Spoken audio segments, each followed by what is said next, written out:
స్థానిక సంస్థల ఎన్నికలకు సిద్ధమవుతున్న కాంగ్రెస్ పార్టీ తమ జెడ్పీటీసీ అభ్యర్థుల జాబితాని నెల 8న ప్రకటించనుంది.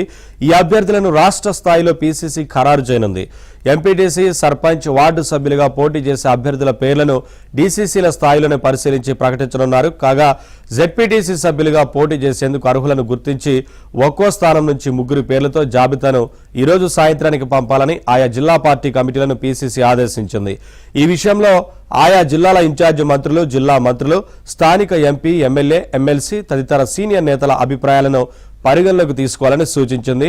స్థానికంగా మంచి పేరు, అందరినీ సమన్వయం చేసుకునే నేర్పు కలిగి పార్టీ సిద్ధాంతాల పట్ల అంకిత భావంతో పనిచేసే నాయకుల పేర్లను సూచించాలని పేర్కొంది.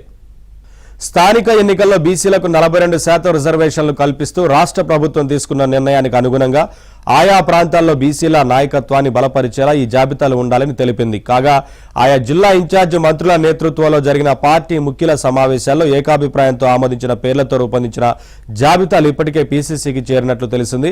ఇక ఎంపీటీసీ, సర్పంచ్, వార్డు సభ్యులకు సంబంధించి ఎమ్మెల్యేలు, మండల స్థాయి కమిటీల అభిప్రాయాల మేరకు 3 పేర్లను డీసీసీలకు పంపేలా చర్యలు తీసుకోవాలని టీపీసీసీ అధ్యక్షుడు మహేష్ కుమార్ గౌడ్ పార్టీ నేతలను ఆదేశించారు. ఈ రోజు సాయంత్రం వరకు ఆయా జిల్లాల నుంచి అందిన జెడ్పీటీసీ అభ్యర్థుల జాబితాను సోమవారం రాష్ట్ర స్థాయిలో పరిశీలించి ప్రాధాన్యత క్రమంలో సవరించనున్నట్లు తెలిసింది. అనంతరం ఈ నెల 7న పీసీసీ చీఫ్తో పాటు ఎన్నికల కమిటీ ప్రతినిధులు సీఎం రేవంత్ రెడ్డితో సమావేశమై ఆయా జిల్లాల నుంచి వచ్చిన జాబితాలను పరిశీలించి జాబితాపై నిర్ణయం తీసుకుంటారని పీసీసీ వర్గాలు పేర్కొన్నాయి.